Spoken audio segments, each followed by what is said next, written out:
ഹരേ കൃഷ്ണ. ഹരേ കൃഷ്ണ. പ്രണാമം മാതാജി. പ്രണാമം. ഹരേ. എല്ലാരും കേറി വരുന്നേ ഉള്ളായിരുന്നു.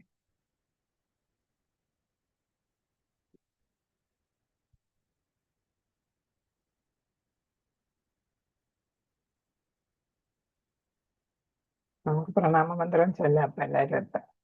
ഓം നമോ ഭഗവതേ വാസുദേവായ. ഓം നമോ ഭഗവതേ വാസുദേവായ. ഓം നമോ ഭഗവതേ വാസുദേവായ. നാരായണം നമസ്കൃത്യം നരം ചൈവ നരോത്തമം ദേവീം സരസ്വതിം വ്യാസം തതോ ജയമുദീരയേ. നഷ്ടപ്രായേഷു ഭദ്രേഷു നിത്യം ഭാഗവത സേവയാ. ഭഗവതേ ഉത്തമ ശ്ലോകേ ഭക്തിർഭവതി നൈഷ്ഠികേ. മൂകം കരോതി വാചാലം പങ്കും ലംഘയതേ ഗിരിം. യത്കൃപാതമഹം വന്ദേ ശ്രീഗുരും ദീനതാരിണം. ശ്രീചൈതന്യമീശ്വരം പരമാനന്ദമാധവ. ഓമജ്ഞാനതിമിരാന്തസ്യ ജ്ഞാനാഞ്ജനശലാകയാ ചക്ഷുരുന്മീലിതം യേന തസ്മൈ ശ്രീഗുരവേ നമഃ. ചൈതന്യമനോഭീഷ്ടം സ്ഥാപിതം യേന ഭൂതലേ സ്വയം രൂപകഥാ മഹ്യം ദദാതി സപദാന്തികം. വന്ദേഹം ശ്രീഗുരോ ശ്രീയുതപദകമലം ശ്രീഗുരുൻ വൈഷ്ണവാംശം ശ്രീരൂപം സാഗ്രജാതം സങ്കണരഘുനാഥാന്യദന്തം സജീവം സാദ്വൈതം സാവധൂതം പരിജനസഹിതം കൃഷ്ണചൈതന്യദേവം ശ്രീരാധാകൃഷ്ണപാദാൻ സങ്കണലളിതാൻ ശ്രീവിശാഖാന്യതാംശം. ഹേ കൃഷ്ണ കരുണാസിന്ധോ ദീനബന്ധോ ജഗത്പദേ ഗോപേശ ഗോപികാകാന്ത രാധാകാന്ത നമസ്തുതേ. സപ്തകാഞ്ചന ഗൗരാംഗീ ശ്രീരാധേ വൃന്ദാവനീശ്വരി വൃഷഭാനുസുതേ ദേവി പ്രണമാമി ഹരിപ്രിയേ. വാഞ്ചകൽപതരൂപശ്ച കൃപാ സിന്ധുഭ്യേവ ച പതിതാനാം പാവനേഭ്യോ വൈഷ്ണവേഭ്യോ നമോ നമഃ. നമോ ഓം വിഷ്ണുപാദായ കൃഷ്ണപ്രസ്ഥായ ഭൂതലേ ശ്രീമതേ ജയപതാക സ്വാമിനിധി നാമിനെ. നമസ്തേ സരസ്വതീ ദേവേ ഗൗരവാണി പ്രചാരിണേ നിർവിശേഷ ശൂന്യവാദി പാശ്ചാത്യദേശതാരിണേ. ജയ ശ്രീകൃഷ്ണ ചൈതന്യ പ്രഭു നിത്യാനന്ദ ശ്രീ അദ്വൈത ഗദാധര ശ്രീവാസാദി ഗൗരഭക്തവൃന്ദ. ഹരേ കൃഷ്ണ കൃഷ്ണ കൃഷ്ണ ഹരേ ഹരേ. ഹരേ രാമ രാമ രാമ ഹരേ ഹരേ. ഹരേ കൃഷ്ണ. ശ്രീ രാധാ ഗോവിന്ദ മന്ദിർ റെസ്പോൺ മംഗലാപുരത്തിന്റെ ഭക്തി സദാചാർ ക്ലാസ്സിലേക്ക് എല്ലാവർക്കും സ്വാഗതം. ഹരേ കൃഷ്ണ. ഹരേ കൃഷ്ണ. പ്രണാം മാതാജി. പ്രണാമം. ഹരേ കൃഷ്ണ. ഹരേ കൃഷ്ണ. പ്രണാമം മാതാജി. ഹരേ കൃഷ്ണ. മാതാജി ഞാൻ കോഹോസ്റ്റ് ആകട്ടെ. ഹരേ കൃഷ്ണ. പ്രണാമം മാതാജി. പ്രണാമ. ഹരേ കൃഷ്ണ. നാള് കുറവാണല്ലോ മാതാജി. അതാ മഴയാണോ? മഴയായിരിക്കും. എല്ലായിടും ഭയങ്കര ഭയങ്കര വെള്ളപ്പൊക്കമൊക്കെ മഴ എല്ലായിടത്തും. കറണ്ടൊക്കെ പോയി കാണും. കറണ്ട് പോയി, നെറ്റില് കിട്ടത്തില്ല ആർക്കും. ഹരേ കൃഷ്ണ. അപ്പൊ നമുക്ക് കുറച്ചു നേരം പഠിക്കാം എന്തായാലും. അപ്പൊ നമ്മളിവിടെ ഏതാണ് അസത് സംഘത്തിന്റെ അല്ലെ, സത്സംഗം അല്ലാത്ത അസത് സംഘത്തിന്റെ കൂടെയുള്ള വാസം നമ്മളെ എന്താണ് ഭക്തിയില് അധപ്പതിക്കാൻ ഇടയാക്കും എന്നാണ് ഇവിടെ പഠിച്ചുകൊണ്ടിരിക്കുന്നത്. ഭഗവാൻ ചൈതന്യ മഹാപ്രഭു സനാതന ഗോസ്വാമിയെ പഠിപ്പിച്ചു. അപ്പൊ സനാതന ഗോസ്വാമിക്ക് ഏതാണ്ട് 1 മാസം വരെ ക്ലാസ് ചൈതന്യ മഹാപ്രഭു എടുക്കുകയുണ്ടായി. അപ്പൊ പഠിപ്പിച്ചതായിരിക്കണം, ഒരു ഭക്തന്റെ പെരുമാറ്റത്തിന്റെ ആകത്തുകയും സത്തയും അവൻ അവിശുദ്ധ സഹവാസത്തിൽ നിന്ന് അകന്നു നിൽക്കുക എന്നതാണ്. അപ്പൊ ഏറ്റവും പ്രധാനം എന്താണ്? വിശ്വാസികളല്ലാത്ത അവരുടെ സഹവാസത്തിൽ നിന്ന് നമ്മൾ എന്ത് ചെയ്യുക? അകന്നു നിൽക്കുകയാണ് ഏറ്റവും പ്രധാനം. നമ്മളിവിടെ പഠിച്ചിട്ടുണ്ട്, ചൈതന്യ മഹാപ്രഭുവിന്റെ ചരിത്രത്തിൽ നമ്മൾ വായിച്ചിട്ടുണ്ട്, മാതാവിനെ അല്ലാതെ ഒരു സ്ത്രീകളുമായിട്ടും അടുപ്പം അവരെ കാണാൻ പോലും ചൈതന്യ മഹാപ്രഭു സമ്മതിച്ചിരുന്നില്ല എന്നാണ്. അപ്പൊ അത്രയ്ക്ക് ചൈതന്യ മഹാപ്രഭു എന്താണ് ഈ ഇതില് പരിശുദ്ധിയിൽ നിന്ന് വീണു പോകും, അങ്ങനെ ഉള്ള ഒരു കൂട്ടുകെട്ടിനോടും ചൈതന്യ മഹാപ്രഭു ചേർന്ന് നിന്നില്ല എന്നാണ് ഇവിടെ പറയുന്നത്. സഹവാസത്തിൽ നിന്ന് അത് കാരണം അകന്ന് നിൽക്കുക. അവിശുദ്ധ സഹവാസത്തിൽ 2 തരത്തിലുള്ള അവിശുദ്ധ കൂട്ടുകെട്ടുകളുണ്ട്. ഹരേ കൃഷ്ണ. ഒന്ന് എതിർലിംഗത്തിൽപ്പെട്ടവരോടും ഭൗതിക സമ്പത്തിനോടും അമിതമായ അടുപ്പം ഉള്ളവരുടെ അവരുമായിട്ടുള്ള സഹവാസം. 2 തരം കൂട്ടുകെട്ടിൽ ഒന്ന് ഏതാണ്? ഇപ്പൊ സ്ത്രീ പുരുഷനോട് അല്ലെങ്കിൽ പുരുഷൻ സ്ത്രീയോട്, അത് എതിർലിംഗം. പിന്നെ ഏതാണ്? അവർക്ക് തന്നെ വേറെ അല്ലെങ്കിൽ പൊതുവായിട്ട് ഭൗതിക സമ്പത്തിനോട് അമിതമായ അടുപ്പമുള്ളവരുടെ സഹവാസം, അത് അവിശുദ്ധ കൂട്ടുകെട്ടായിട്ട് കണക്കാക്കിയിരുന്നു. രണ്ടാമത്തത് കൃഷ്ണഭക്തൻ അല്ലാത്തവരുമായിട്ടുള്ള സഹവാസമാണ് രണ്ടാമത്തെ അവിശുദ്ധ കൂട്ടുകെട്ട്. അപ്പൊ അഭക്തനുമായിട്ടുള്ള സഹവാസം അല്ലെ. പിന്നെ വന്നെന്താണ്? ഭൗതികതയിൽ മുഴുകി കിടക്കുന്നവരോടും പിന്നെ എതിർലിംഗത്തിലുള്ളവരോടും. അപ്പൊ ഇങ്ങനെ 2 കൂട്ടരോടാണ് ഈ 2 അസത്സംഗമാണ്, അവരുടെ സഹവാസമാണ് വേണ്ടാന്ന് വെക്കാനായിട്ട് ചൈതന്യ മഹാപ്രഭു സനാതന ഗോസ്വാമിയെ ഉപദേശിച്ചത്. അപ്പൊ സനാതന ഗോസ്വാമിയാണ്. പിന്നെ ഏതാണ്? ഈ നമ്മളിപ്പോ പഠിച്ചുകൊണ്ടിരിക്കുന്ന, അതിൽ നമ്മൾ ആദ്യത്തെ ക്ലാസ്സിൽ പഠിച്ചു അല്ലേ, നമ്മുടെ ഏതാണ് ഈ നമ്മളിപ്പോ പഠിച്ചുകൊണ്ടിരിക്കുന്ന സദാചാരം അല്ലെ. അപ്പൊ സദാചാരത്തിനെ കുറിച്ച് ഗ്രന്ഥം രചിച്ചത് സനാതന ഗോസ്വാമി ആയിരുന്നു, ചൈതന്യ മഹാപ്രഭു ആവശ്യപ്പെട്ടിട്ട്. അപ്പൊ അതൊക്കെ നമ്മൾ ഫസ്റ്റ് ക്ലാസ്സിലൊക്കെ പഠിച്ചതാണ്. ഒന്നെടുത്ത് വീണ്ടും കേട്ട് നോക്കിയാൽ മതി. നമ്മൾ എന്തൊക്കെ ചെയ്യണമെന്നാണ് പറയുന്നത്?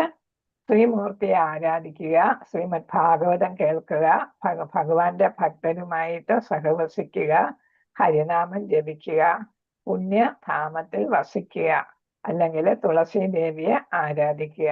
അപ്പൊ ഇത്രയും കാര്യങ്ങളാണ് നമ്മൾ യഥാർത്ഥത്തിൽ ചെയ്യേണ്ടത്. ഒന്നേതാണ്? ശ്രീമൂർത്തിയെ ആരാധിക്കുക, അതായത് ഭഗവാനെ ആരാധിക്കുക, ഭാഗവതം കേൾക്കുക, ഭഗവാന്റെ ഭക്തരുമായിട്ട് സഹവസിക്കുക, ഹരിനാമം ജപിക്കുക, പുണ്യധാമത്തിൽ വസിക്കുക, അല്ലെങ്കിൽ തുളസി ദേവിയെ ആരാധിക്കുക. പുണ്യധാമത്തിൽ വസിക്കാൻ പറ്റിയില്ലെങ്കിൽ നമ്മൾ എന്ത് ചെയ്യുക? തുളസി ദേവിയെ ആരാധിക്കുക. വൃന്ദാവനം തുളസി ദേവിയുടെ സ്ഥലമാണ് അല്ലെ, വൃന്ദാദേവിയുടെ അല്ലെ. അപ്പൊ അത് കാരണം നമ്മൾ വൃന്ദാദേവിയെ ആരാധിക്കുക. വൃന്ദാവനത്തിൽ പോകാൻ ഏതെങ്കിലും കാരണവശാൽ സാധിച്ചില്ലെങ്കിൽ വൃന്ദാദേവിയെ ആരാധിക്കുക. ഏറ്റവും പ്രധാനമായിട്ട് ഹരിനാമം ജപിക്കുക. മറ്റതും പ്രധാനപ്പെട്ടതാണ്, എങ്കിലും നാമജപത്തിന്റെ പ്രാധാന്യമാണ് അടുത്ത് നമ്മൾ പഠിക്കുന്നത്. എന്തുകൊണ്ട്, എപ്പോൾ, എങ്ങനെ നാമം ജപിക്കണം എന്നാണ് നമ്മളിവിടെ മനസ്സിലാക്കേണ്ടത്. എന്തിന് നാമം ജപിക്കണം, എന്താണ് ജപിക്കേണ്ടത്, എന്തിന് ജപിക്കണം, എപ്പോൾ ജപിക്കണം, എങ്ങനെ ജപിക്കണം. ഏറ്റവും പ്രധാനപ്പെട്ട ഏക പ്രവൃത്തിയാണ് ഹരിനാമ ജപം. ഭക്തന്റെ ജീവിതത്തിലെ ഏറ്റവും പ്രധാനപ്പെട്ട ഏക പ്രവൃത്തിയാണ് ഭഗവാന്റെ പുണ്യനാമം ജപിക്കുക. ഹൃദയ ശുദ്ധീകരണത്തിനായി എല്ലാ മഹാത്മാക്കളും നൽകുന്ന ഒരു അത്യാവശ്യ പ്രക്രിയയാണ് ജപം. ദീക്ഷാസമയത്ത് ഭക്തൻ ആത്മീയ ഗുരുവിന്റെ മുമ്പാകെ എടുക്കുന്ന ആദ്യ പ്രതിജ്ഞ ഏതാണ്? നാമം ജപിക്കും എന്നാണ്. എത്ര നാമം? 16 മാല ജപിക്കും എന്നാണ്. അതുകൊണ്ട് എല്ലാ ഗൗരവമുള്ള ഭക്തരും നിർബന്ധമായും പാലിക്കേണ്ട ഒരു കാര്യമാണ് ദിവസേന കുറഞ്ഞത് 16 മാല ഹരേ കൃഷ്ണ മഹാമന്ത്രം ജപിക്കുക എന്നത്. അപ്പൊ ഒരു ഭക്തൻ കുറഞ്ഞത് 64 32 ആക്കി, പിന്നെ 32 16 ആക്കി ശ്രീല പ്രഭുപാദ നമുക്ക് കുറച്ച് തന്നിരിക്കുകയാണ്. അപ്പൊ ഈ 16 മാല നമ്മൾ ദിവസവും ജപിക്കണം. നമുക്കൊരു ദിവസം ചെയ്യാൻ പറ്റിയില്ലെങ്കിൽ നമ്മൾ എന്ത് ചെയ്യണം? അത് അടുത്ത ദിവസം ബാക്കിയും കൂടെ ജപിക്കണം. ഹരേ കൃഷ്ണ.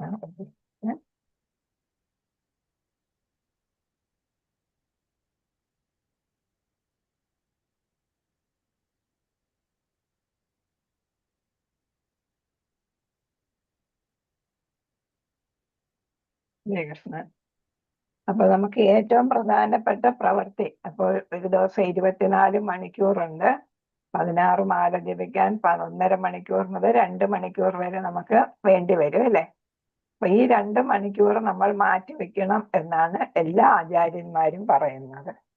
എന്തൊക്കെ നമ്മൾ സേവ ചെയ്താലും നാമജപം മുടങ്ങാതെ ചെയ്യണം. അപ്പൊ അതാണ് എന്ത് എന്നുള്ളത്. അടുത്ത എന്തിനു ജപിക്കുന്നു എന്നുള്ളതിന് നമ്മൾ ഒന്ന് പറയുന്ന എന്താണ് ആത്മീയ ഗുരുവിന്റെ മുമ്പാകെ എടുക്കുന്ന ആദ്യ പ്രതിജ്ഞയാണ് 16 മാല ജപിക്കും എന്നുള്ളത്. പിന്നെ എന്തിനാണ് നമ്മൾ ജപിക്കുന്നത്? ഹൃദയ ശുദ്ധീകരണത്തിനായിട്ടാണ് നമ്മൾ ജപിക്കുന്നത്. ഇനി കൂടുതൽ പറയുന്നുണ്ട്. നമ്മുടെ ആത്മീയ പുരോഗതിയുടെ 99% ഉറവിടം നാമജപത്തിൽ നിന്നാണ് കിട്ടുന്നത്. അപ്പൊ ആത്മീയ പുരോഗതിക്ക് നമ്മൾ എന്ത് ചെയ്യണമെന്നാണ്? നാമജപം ചെയ്യണം. അപ്പൊ 99% ഫലം ഏതിൽ നിന്ന് കിട്ടുന്നു? മാത്രമായിട്ട് നാമജപത്തിൽ നിന്ന് മാത്രമായിട്ട് കിട്ടുന്നു. പ്രഭുപാദ പറയുന്നു, നമ്മുടെ ആത്മീയ പുരോഗതിയുടെ 99% വിശുദ്ധ നാമം ജപിക്കുന്നതിലൂടെയാണ് എന്നാണ്.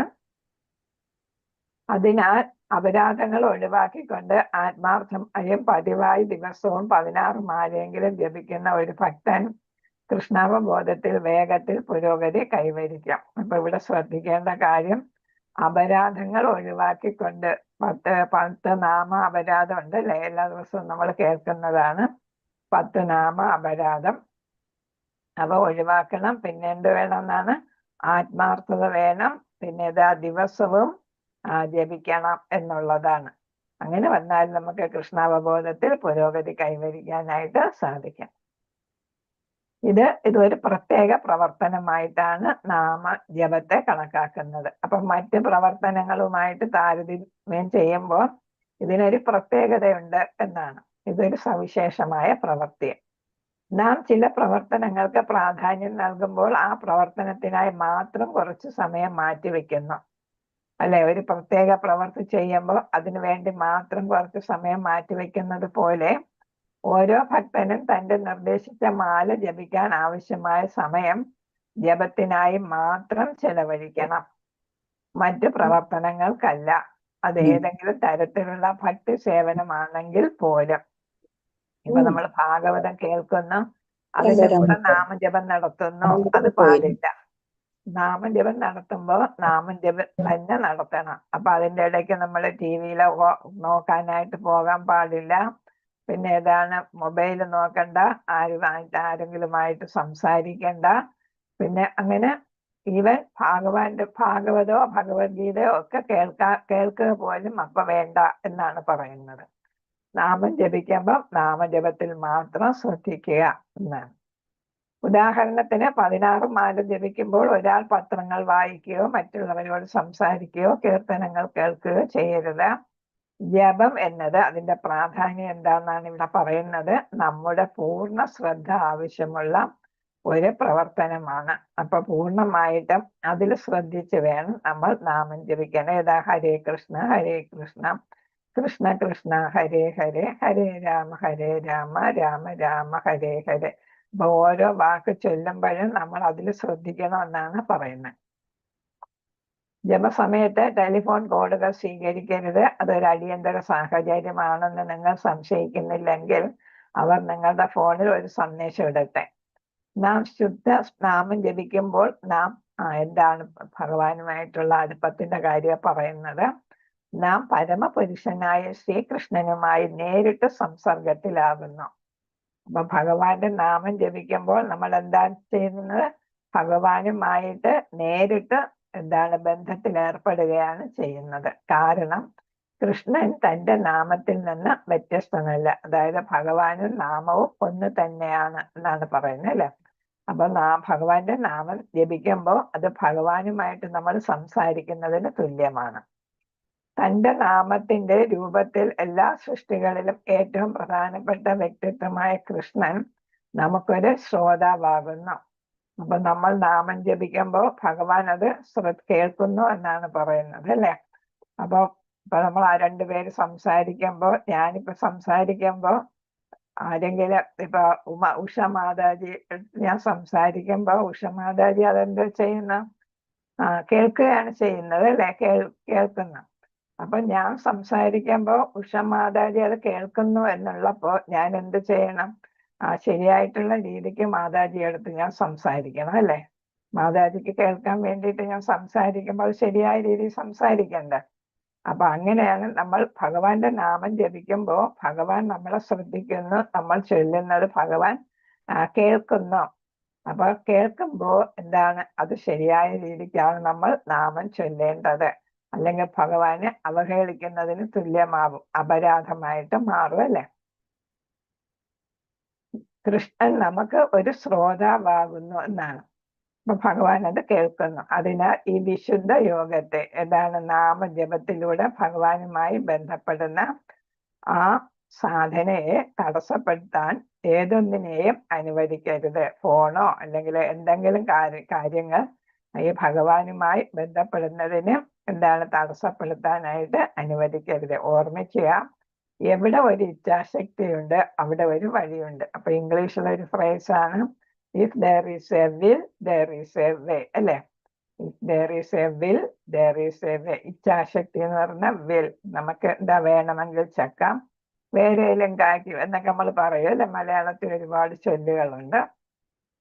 അങ്ങനെ ഇതൊരു പ്രധാനപ്പെട്ട ചൊല്ലാണ്. അപ്പൊ നമുക്ക് ശരിയായിട്ട് നാമം ജപിക്കണമെന്ന് ആഗ്രഹം ഉണ്ടെങ്കിൽ നമുക്കത് സാധിക്കും എന്നാണ് ഇവിടെ ശ്രീല പ്രഭുപാദർ നമ്മളോട് പറയുന്നത്. അപ്പൊ നമ്മൾ ഓരോരുത്തരും എന്ത് ചെയ്യണം, വളരെ ശ്രദ്ധയോടെ ആ വാക്കുകളിൽ തന്നെ ശ്രദ്ധിച്ച് നാമം ജപിക്കാനായിട്ട് ശ്രമിക്കുക. തീവ്രമായ ആഗ്രഹം ഉണ്ടായിരിക്കണം എന്നാണ് നമുക്ക് നാമം ജപിക്കുമ്പോൾ. നേരത്തെ ശ്രദ്ധ പറഞ്ഞു, പിന്നെ ഏതാണ് ആഗ്രഹം, തീവ്രമായിട്ടുള്ള ആഗ്രഹം. നമ്മുടെ ആത്മീയ ജീവിതത്തിന്റെ അടിസ്ഥാനം തീവ്രമായ ആഗ്രഹമാണ്. പുണ്യനാമം ജപിക്കാനുള്ള നമ്മുടെ ശക്തമായ ആഗ്രഹവും ഉത്സാഹവുമാണ് കൃഷ്ണന് ഏറ്റവും ഇഷ്ടമുള്ളതും നല്ല ജപത്തിന്റെ അടിസ്ഥാന ആവശ്യകതയും ആകുന്നത്. അപ്പൊ ഭഗവാൻ ഏറ്റവും ഇഷ്ടം എന്താണ്, നമ്മൾ നാമം ജപിക്കുമ്പോൾ അത് ഏതാണ്, ഉത്സാഹത്തോടെ ആഗ്രഹത്തോടെ ചെയ്യുക എന്നാണ്. അപ്പൊ നമ്മൾ ആരോടെങ്കിലും സംസാരിക്കുമ്പോൾ എന്താണ് നിരുത്സാഹപരമായിട്ട് എന്താണ് ഇങ്ങനെയൊക്കെ സംസാരിക്കുന്നത്. നമ്മൾ കുട്ടികളടുത്ത്, വീട്ടിലെ കുട്ടികളടുത്ത് തന്നെ സംസാരിക്കുമ്പോൾ അവർ ചോദിക്കും എന്താ ഇങ്ങനെ ഒരുമാതിരി സംസാരിക്കുന്നത്, ഒരു താല്പര്യമില്ലാതെ സംസാരിക്കുന്നത് എന്നൊക്കെ കുട്ടികൾ ചോദിക്കും അല്ലെ. അപ്പൊ നമ്മുടെ ഉത്സാഹവും ആഗ്രഹവും നമ്മുടെ സംസാരത്തിൽ അറിയാം. അപ്പൊ നമ്മൾ നാമം ജപിക്കുമ്പോഴും അതേപോലെ ഭഗവാന് ഇഷ്ടപ്പെടുന്ന തരത്തില് ഭഗവാന്റെ നാമം ഉച്ചരിക്കാൻ നമുക്ക് ആഗ്രഹമുണ്ട്, ഇഷ്ടമാണ് എന്ന രീതിയിൽ വേണം നമ്മൾ നാമം ജപിക്കാൻ. അതാണ് ഭഗവാൻ ഏറ്റവും ഇഷ്ടമെന്നാണ്. അതാണ് നമ്മുടെ ആവശ്യവും. അതാണ് ഭക്തിയിൽ ഉയരണമെങ്കിൽ അതാണ് ആവശ്യം, അത്യാവശ്യം. പ്രതികൂല സാഹചര്യങ്ങൾക്കിടയിലും ദിവസേന നിശ്ചയിച്ചിട്ടുള്ള മാലകൾ ജപിക്കാനുള്ള ദൃഢനിശ്ചയത്തിലും ജപത്തിന്റെ ഗുണനിലവാരം മെച്ചപ്പെടുത്താനുള്ള ദൃഢമായ ശ്രമത്തിലും ശക്തമായ ആഗ്രഹം പ്രകടമാകണം. അപ്പൊ നമ്മൾ ആഗ്രഹിച്ചാൽ നമുക്ക് സാധിക്കുമെന്നാണ് ഇവിടെ പറയുന്നത്. ഏതൊക്കെയാണ് സാധിക്കുന്നത്, നിലവാരം കൂട്ടാനായിട്ട് നമുക്ക് സാധിക്കും. അപ്പൊ വെറുതെ ഹരേ കൃഷ്ണ എന്ന് ചൊല്ലുന്നതിന് പകരം അതിൽ വളരെ ശ്രദ്ധിച്ച് ക്വാളിറ്റി അല്ല, നല്ല ക്വാണ്ടിറ്റി അല്ല, അവിടെ ക്വാളിറ്റിയാണ് അപ്പം വേണ്ടത് എന്നാണ് ഇവിടെ പറഞ്ഞത്. അപ്പൊ നല്ല ഗുണനിലവാരത്തിൽ, അതായത് എല്ലാം വളരെ ശ്രദ്ധയോടെ ഇഷ്ടപ്പെട്ട് ജപിക്കണം എന്നുള്ളത്. പിന്നെ ജപിക്കാനുള്ള ദൃഢനിശ്ചയം ഉണ്ടായിരിക്കണം. ഇന്നിപ്പോ എല്ലാവരും 16 മാല ജപിക്കണമെന്ന് ആദ്യമേ പറയുന്നില്ല. ആദ്യം തുടക്കക്കാർ ഒരു മാല, പിന്നെ 2 ആക്കുക, 4 ആക്കുക, 6 ആക്കുക, 8 ആക്കുക, അങ്ങനെയാണ് പോകുന്നത് അല്ലെ. അപ്പൊ നമ്മൾ ജപിക്കാനായിട്ട് ഇപ്പൊ 8 മാല ജപിക്കാനായിട്ട് തീരുമാനിച്ചിട്ടുണ്ട് എങ്കിലും നമ്മൾ ഒരു ദിവസം 8 മാല ജപിക്കുന്നുണ്ടെങ്കിൽ എല്ലാ ദിവസവും 8 മാല ജപിക്കാനായിട്ട് നമ്മൾ നിശ്ചയിക്കണം എന്നാണ്. അത് എങ്ങനെയെങ്കിലും സമയം കണ്ടെത്തി നമ്മൾ അത് ചെയ്യുക എന്നുള്ളതാണ് ഇവിടെ പറയുന്നത്. അപ്പൊ എത്ര മാല ജപിക്കാനാണോ തീരുമാനിക്കുന്നത് അത്രയും മാല ശരിയായിട്ട് ഉള്ള രീതിയിൽ നമ്മൾ ജപിക്കുക. അതാണ് ഗുണപരമായും അളവിലും നല്ല നിലവാരത്തിന്റെ അളവെന്ന് പറയുമ്പോൾ എത്ര മാല ജപിക്കുന്നു എന്നുള്ളത്. മറ്റൊരു ക്വാളിറ്റിയും നല്ല ജപത്തിന്റെ നിലവാരത്തിലെത്താൻ ആവശ്യമായ എല്ലാ പ്രവൃത്തികളും ചെയ്യാനും ഒരാളുടെ ജപത്തെ നശിപ്പിക്കുന്ന എല്ലാ പ്രവൃത്തികളും ഒഴിവാക്കാനും ഒരാൾ ദൃഢനിശ്ചയം ചെയ്യണം. നമ്മൾ പല കാര്യങ്ങളും ഇപ്പോഴെല്ലാം മുമ്പൊക്കെ നമ്മൾ ദിവസവും പത്രം വായിക്കും അല്ലെ. ആ പത്രം മുഴുവനും വായിച്ച് തീർത്തിട്ട് നമ്മൾ എന്തെങ്കിലും ചെയ്യും. അതേപോലെ തന്നെ നമ്മൾ TV സീരിയൽ കണ്ടുകൊണ്ടിരുന്ന സമയത്താണെങ്കിൽ ആ സമയം നമ്മൾ എങ്ങനെയും ബാക്കി കാര്യങ്ങളൊക്കെ നിർത്തിവെച്ച് നമ്മൾ എന്ത് ചെയ്യുന്നു, ചെയ്തിരുന്നു, TV സീരിയലൊക്കെ കണ്ടിരുന്നു അല്ലേ. ഇപ്പൊ അതൊക്കെ ഒഴിവാക്കി അപ്പൊ നമുക്ക് ആഗ്രഹമുള്ള അപ്പൊ അത്രയും ആഗ്രഹം നമുക്ക് മാല ജപിക്കാനും ഉണ്ടാകണം എന്നാണ് പറയുന്നത്. സീരിയൽ കണ്ടാൽ നമ്മൾ കെയർലെസ് ആയിട്ടല്ല സീരിയൽ കാണുന്നത് അല്ലെ. ചിലര് സീരിയൽ കണ്ടാൽ ചിലപ്പോ കരയും കൂടെ ചിരിക്കും അല്ലെ. അപ്പൊ TV സീരിയലിലെ ക്യാരക്ടേഴ്സ് ചിരിക്കുകയാണെങ്കിൽ നമ്മളും ചിരിക്കും, അവർ കരയുകയാണെങ്കിൽ നമ്മളും കരയും. അവർ മനോവിഷമത്തിൽ ഇരിക്കുമ്പോൾ നമ്മളും മനോവിഷമത്തിലായിരിക്കും. പിറ്റേ ദിവസം അതിന്റെ ഹാങ് ഓവർ കാണും, ഇന്ന് അവരുടെ വിഷമമൊക്കെ തീർന്നോ എന്നൊക്കെയുള്ള അങ്ങനത്തെ ഒരു അവസ്ഥയിൽ അല്ലെ. അപ്പൊ നമുക്ക് അതേ ഇതാണ് താല്പര്യം എന്തിലുണ്ടാകണമെന്നാണ് പറയുന്നത്, നാമം ജപിക്കാനും ഉണ്ടാകണം. അപ്പൊ മറ്റു ജോലികളൊക്കെ മാറ്റി വെച്ച് നാമം ജപിക്കുന്നത് പോലെ അല്ലെങ്കിൽ സീരിയൽ കാണാനായിട്ട് നമുക്ക് തീരുമാനിച്ചാൽ നമ്മൾ കാണുന്നത് പോലെ നമ്മൾ നാമം ജപിക്കാനും ദൃഢനിശ്ചയം വേണം. മറ്റു പ്രവർത്തികൾ ഒഴിവാക്കണം. അതേപോലെ തന്നെ അതിൽ അതീവ ശ്രദ്ധയോടെ ജപിക്കാനായിട്ട് നമുക്ക് സാധിക്കണം. നിലവാരം ഉയർത്താനായിട്ട് നമുക്ക് സാധിക്കണം. അപ്പൊ എങ്ങനെ സാധിക്കും ഇതൊക്കെ എന്നാണ് ഇവിടെ ചോദിക്കുന്നത്. നിത്യം ഭാഗവത സേവയ അല്ലെ. അപ്പൊ നിത്യവും ഭഗവാനെ സേവിക്കുന്നതിലൂടെ ഇവിടെ ഭക്തരെ പതിവായി ഭാഗവത സേവ എന്ന് പറയുമ്പോൾ ഭക്തരെ പതിവായി സേവിക്കുക, കൃഷ്ണകഥ താഴ്മയോടെ കേൾക്കുക, ഇതാണ് നമുക്ക് ചെയ്യേണ്ടത്. അപ്പം ഭക്തരെ സേവിക്കുക, കൃഷ്ണകഥ നമ്മൾ എന്ത് ചെയ്യുക, താഴ്മയോടെ കേൾക്കുക. അതിൽ കൂടെ നമുക്ക് അതായത് നിത്യം ഭാഗവത സേവ രണ്ടർത്ഥം വരുന്നു. അങ്ങനെ നമുക്ക് നാമജപത്തിന് ക്വാളിറ്റി ഉണ്ടാക്കാനും അതേപോലെ നമ്പർ അല്ലെ, എത്ര നമ്പർ എന്ന് വെച്ചാല് അത് എല്ലാ ദിവസവും ജപിക്കാനും നമുക്ക് സാധിക്കും. അപ്പൊ ഭക്തരെ സേവിക്കുക, പിന്നെ എന്താണ് പറഞ്ഞത്, ഭക്തരെ സേവിക്കുകയും കൃഷ്ണന്റെ കഥകൾ ലീലകളെല്ലാം താഴ്മയോടെ കേൾക്കുകയും ചെയ്യുക. അപ്പൊ കേൾക്കുക എന്നുള്ളതിന് ഇവിടെ പറയുന്നു ശ്രദ്ധയോടെ കേൾക്കുക. നമ്മുടെ കേൾവിയുടെ ഗുണനിലവാരം പോലെ മികച്ചതാണ്. അതിനാൽ ശ്രദ്ധയോടെ കേൾക്കുക എന്നതാണ് ജപത്തിന്റെ ഏറ്റവും പ്രധാനപ്പെട്ട വശം. അപ്പൊ നമ്മൾ ഭഗവാന്റെ നാമം ജപിക്കുമ്പോൾ ഹരേ കൃഷ്ണ എന്ന് ജപിക്കുമ്പോൾ നമ്മൾ അത് കേൾക്കുകയും ചെയ്യുന്നു അല്ലെ. നമ്മൾ ഉറക്കെ ജപിക്കണമെന്നാണ് അല്ലെ. ഉറക്കെ ജപിക്കുന്നതിന്റെ ഒരു ഗുണമെന്ന് വെച്ചാൽ നമ്മൾ അത് കേൾക്കുന്നു. രണ്ടാമത്തത്, ജപിക്കാൻ സാധ്യമല്ലാത്ത ഒരുപാട് പ്രാണികളും എല്ലാം നമ്മുടെ ചുറ്റുമുണ്ട് അല്ലെ, അന്തരീക്ഷത്തിലുണ്ട്. അവർക്കും അത് കേൾക്കാനായിട്ട് പറ്റും. നമ്മൾ ജപിക്കുന്നത് കേട്ടിട്ട് അപ്പൊ അവർക്കും അത് കേൾക്കാൻ പറ്റും. അപ്പൊ അതിനു വേണ്ടിയാണ് ഉറക്ക ജപിക്കണമെന്ന് പറയുന്നത്. അപ്പൊ ഉറക്ക ജപിക്കുമ്പോൾ നമ്മൾ അത് ശ്രദ്ധിക്കാം. നമ്മൾ കേൾക്കുന്നു, നമുക്കപ്പൊ അവിടെ എന്ത് വരുന്നു, ശ്രവണം വരുന്നു അല്ലെ, കേൾവി. ശ്രവണം, കീർത്തനം, പിന്നെ ഏതാണ്, സ്മരണം. ഇത് മൂന്നുമാണ് നമുക്ക് എളുപ്പത്തിൽ ചെയ്യാവുന്ന നവയുഗ ഭക്തികളിലെ ആദ്യത്തെ 3 കാര്യങ്ങൾ. അത് നമുക്ക് നന്നായിട്ട് ചെയ്യാൻ പറ്റുന്നതാണ്. ശ്രവണം, കീർത്തനം, പിന്നെ ഏതാണ്, സ്മരണം. അപ്പൊ നാമം ജപിക്കുമ്പോൾ ഉറക്ക നാമം ജപിക്കാൻ നമ്മൾ ശ്രദ്ധിക്കുന്നു. പിന്നെ ഏതാണ്, അത് നമ്മൾ കീർത്തനം ചെയ്യുന്നതാണ്, ഭഗവാന്റെ നാമം കീർത്തിക്കുന്നതാണ്. പിന്നെ ഏതാണ്, ഭഗവാന്റെ സ്മരണം നമ്മുടെ ഉള്ളിൽ ഉണ്ടാകും. അതുകൊണ്ട് നമ്മൾ ശ്രദ്ധയോടെ ഉറക്കെ വേഗം ഭഗവാന്റെ നാമം ജപിക്കുക. അതിനാൽ ശ്രദ്ധയോടെ കേൾക്കുക എന്നതാണ് ജപത്തിന്റെ ഏറ്റവും പ്രധാനപ്പെട്ട വശം. നമ്മൾ ജപിക്കുന്നത് തന്നെ നമ്മൾ കേൾക്കുക. ശ്രദ്ധയോടെ കേൾക്കുന്നില്ലെങ്കിൽ നമ്മുടെ ജപം യാന്ത്രികവും രുചിയില്ലാത്തതുമായിട്ട് മാറും. ഇപ്പൊ ചിലപ്പോൾ നമ്മൾ ജപിക്കുമ്പോൾ നമ്മൾ യാന്ത്രികമായിട്ടായിരിക്കും ജപിക്കുക അല്ലേ. അതേപോലെ തന്നെ നമുക്ക് ഇത് 16 മാല തീർക്കണമല്ലോ എന്നുള്ള രീതിയിൽ നമ്മൾ ജപിച്ചെന്നിരിക്കും. അതാണ് രുചിയില്ലാതെ ജപിക്കുക എന്ന് പറയുന്നത്. എങ്ങനെയും 16 മാല ജപിച്ച് തീർക്കുക എന്നുള്ള ഒരു ഇത് വരും. അപ്പൊ അതുകൊണ്ട് നമ്മൾ ശ്രദ്ധയോടെ ജപിക്കുക. ശ്രീല പ്രഭുപാദർ പറയുന്ന മന്ത്രത്തിന്റെ ശബ്ദ ആന്തോളനത്തിൽ പൂർണ്ണമായും ശ്രദ്ധ കേന്ദ്രീകരിക്കുക. ഓരോ നാമവും വ്യക്തമായി ഉച്ചരിക്കുക. വേഗത്തിൽ ജപിക്കുന്നതിനെ കുറിച്ച് വളരെയധികം വിഷമിക്കേണ്ട. കൂടുതൽ പ്രാധാന്യം കേൾക്കലിലാണ്. അപ്പൊ നമ്മൾ ഹരേ കൃഷ്ണ കൃഷ്ണ കൃഷ്ണ ഹരേ ഹരേ, ഹരേ രാം രാം രാം ഹരേ ഹരേ എന്ന് പറഞ്ഞു പോകണ്ട എന്നാണ് പറയുന്നത്. നമ്മൾ എന്താണ് വ്യക്തതയോടെ ഹരേ കൃഷ്ണ കൃഷ്ണ കൃഷ്ണ ഹരേ ഹരേ, ഹരേ രാമ രാമ രാമ ഹരേ ഹരേ എന്ന് ജപിച്ചു പോയാൽ മതി എന്നാണ്. അപ്പൊ അതെന്താ പറയുന്നത്, നാമം വ്യക്തമായിട്ട് ഉച്ചരിക്കുക, വേഗത്തിൽ ജപിക്കുന്നതിനെ കുറിച്ച് ആലോചിച്ച് വിഷമിക്കേണ്ട, പെട്ടെന്ന് തീർക്കാൻ വേണ്ടിയിട്ട്. അപ്പൊ പ്രധാനം എന്താണ്? വ്യക്തമായിട്ട് കേൾക്കണമെങ്കിൽ വ്യക്തമായിട്ട് ഉച്ചരിക്കണം അല്ലെ? അപ്പൊ വ്യക്തമായിട്ട് ഉച്ചരിച്ചാല് വ്യക്തമായിട്ട്, ഇപ്പൊ ഞാൻ ക്ലാസ്സിൽ വ്യക്തമായിട്ട് ഉച്ചരിക്കുന്നില്ലെങ്കിൽ നിങ്ങൾക്ക് ശ്രവണം ശരിയായി കിട്ടത്തില്ല അല്ലെ? അപ്പൊ ശരിയായിട്ട് കേൾക്കാനായിട്ട് സാധിക്കത്തില്ല.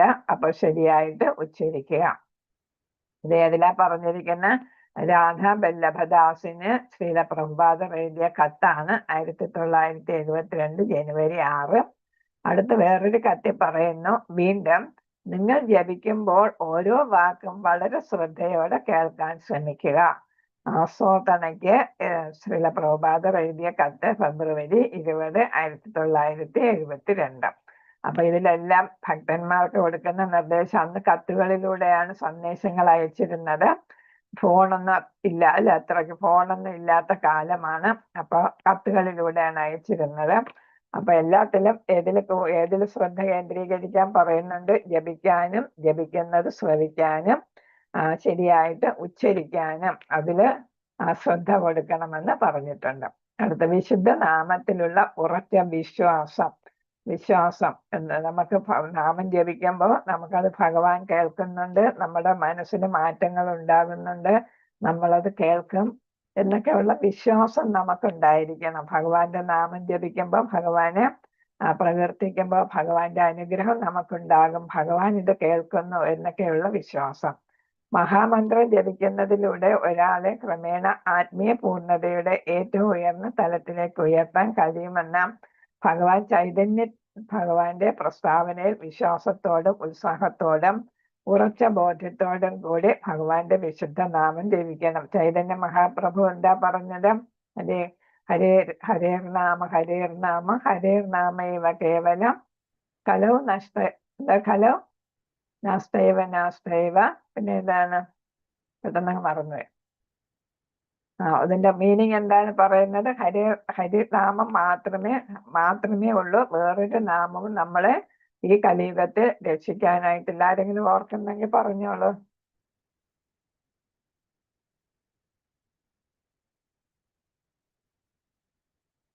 നാസ്തൈവ ഗതിരന്യത. ഹരേർനാമൈവ കേവലം നാസ്തൈവ ഗതിരന്യത. കലോ നാസ്തൈവ ഗതിരന്യത. കലോ എന്ന് വെച്ചാൽ കലിയുഗം. പെട്ടെന്ന് മറന്നുപോയി. കലിയുഗത്തില് വേറെ നമ്മളെ രക്ഷിക്കാനായിട്ട് വേറെ ഒരു മാർഗവും ഇല്ല എന്നാണ് ഇവിടെ പറയുന്നത്. അതാണ് ചൈതന്യ മഹാപ്രഭു പറഞ്ഞത് അല്ലെ? അപ്പൊ കലിയുഗത്തിൽ നമ്മളെ ഭഗവാനോട് അടുപ്പിക്കുന്നതിന് കലിയുഗ യജ്ഞമായിട്ടാണ് ഏതിനെ പറയുന്നത്? ഹരിനാമ സങ്കീർത്തനത്തിനെ പറയുന്നത്, നാമജപത്തെ പറയുന്നത്. അപ്പൊ അതുകൊണ്ട് കലിയുഗത്തിൽ നമുക്ക് രക്ഷ നേടണമെങ്കിൽ ഹരിയുടെ നാമം ജപിക്കുക മാത്രമേ വഴിയുള്ളൂ. വേറൊരു വഴിയുമില്ല എന്നാണ് പറയുന്നത്. കനിപ്രിയയ്ക്ക് SP എഴുതിയ കത്ത് ജനുവരി 15, 1969. അടുത്ത മഹാമന്ത്രത്തിന്റെ അർത്ഥം മനസ്സിലാക്കണം. നമ്മൾ എന്ത് ചൊല്ലിയാലും അർത്ഥം മനസ്സിലാക്കി ചൊല്ലിയാലാണ് അതിന് കൂടുതൽ ഫലം ഉണ്ടാകുക എന്നാണ് പറയുന്നത്, ആചാര്യന്മാർ പറയുന്നത്. നമ്മൾ അല്ലാതെ ജപിച്ചാലും ഫലം ഉണ്ടാകും, പക്ഷെ അർത്ഥം മനസ്സിലാക്കി ജപിക്കുകയാണെങ്കിൽ കൂടുതൽ ഫലം ഉണ്ടാകും. ശ്രീല പ്രഭുപാദർ വിശദീകരിക്കുന്നു, ഹരേ കൃഷ്ണ മന്ത്രത്തിൽ നമ്മുടെ പ്രാർത്ഥന എന്താണെന്ന് അറിഞ്ഞാൽ രാധയെയും കൃഷ്ണനെയും അവരുടെ സേവനത്തിൽ ഏർപ്പെട്ടിരിക്കുന്നതിനായി അഭിസംബോധന ചെയ്യുക എന്നാണ്. ഹരേ കൃഷ്ണ എന്നാൽ ഓ ഹരേ, ഓ രാധാറാണി, ഓ കൃഷ്ണ, മായയുടെ സേവനത്തിൽ നിന്ന് എനിക്ക് ആശ്വാസം ലഭിക്കുന്നതിന് ദയവായി എന്നെ നിങ്ങളുടെ സേവനത്തിൽ ഉൾപ്പെടുത്തണമേ.